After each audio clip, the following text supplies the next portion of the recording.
Indecision is one of the worst blights an interior design project can suffer.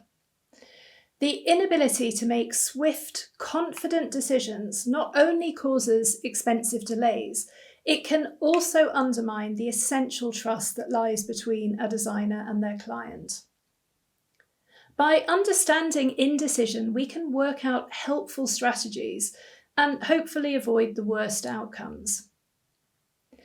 Indecision often stems from fear, namely a fear of regret. And fear can provoke our fight or flight instinct.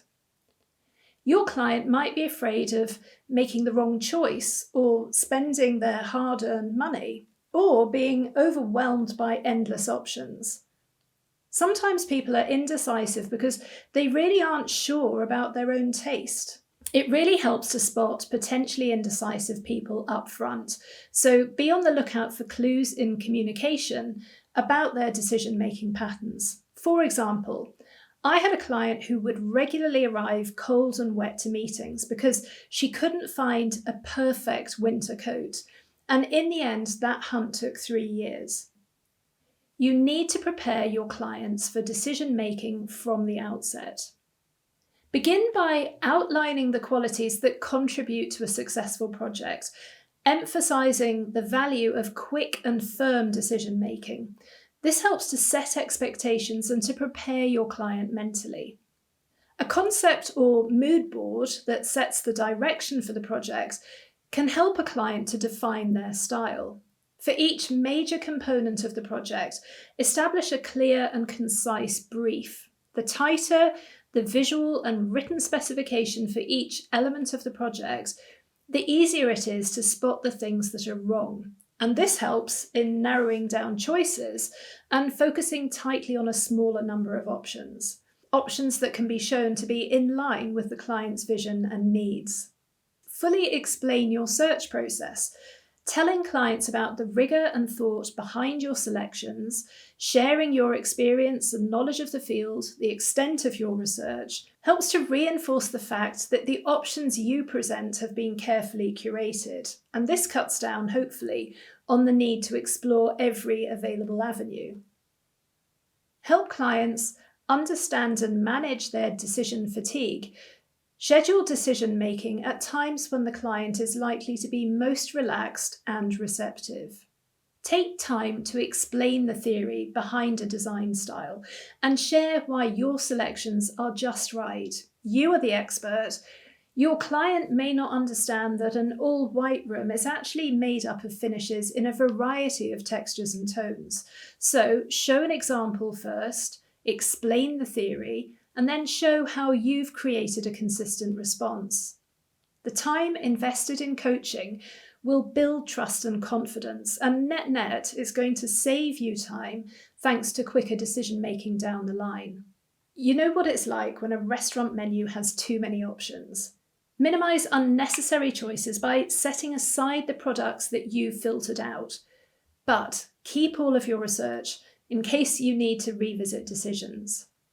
Whenever possible, arrange for clients to view products in the flesh to get some sense of the quality, the standards, and the comfort of the product. This tangible experience can significantly aid in decision-making. It's really important that your clients be fully informed about the items you're proposing. They need an awareness of all of the pros and cons of any one choice. Maintain a consistent and gentle approach.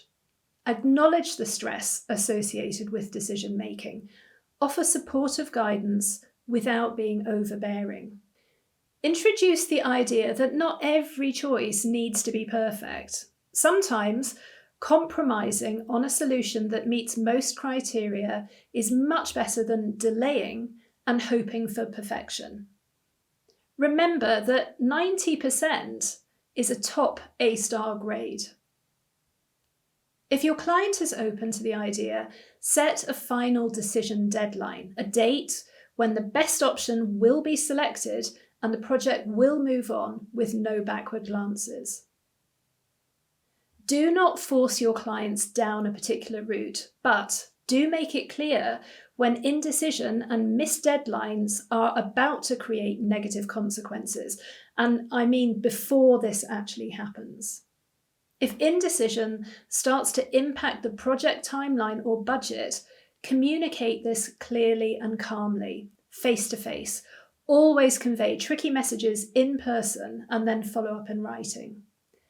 Discuss the implications of delay and suggest potential solutions. And of course, this could include extending the project. Post-project, reflect on the decisions made with the client. Highlighting successful outcomes can help to build confidence in decision-making for future projects. Dealing with indecision requires a balanced approach, a mix of empathy, strategic guidance, and clear communication. By understanding the roots of indecision and using these tactics, interior designers can effectively navigate the challenges, ensuring a smoother and more satisfying design process for both themselves and their clients. And a final note on delays and missed deadlines. Your professional reputation reflects your whole performance, including how well you help your indecisive clients navigate their projects.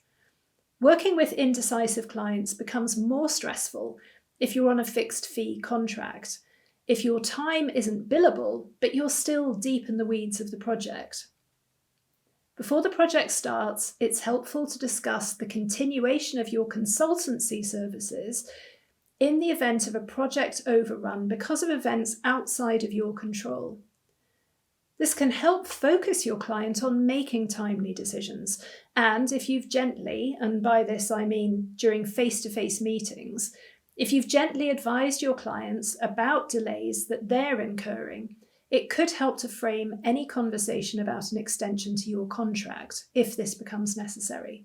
These kinds of conversations are almost impossible if you haven't been monitoring and informing the client of time slippage as and when it's been happening. Always ensure you can answer this question. If factors outside of my control create delay and overrun, how is my time going to be paid?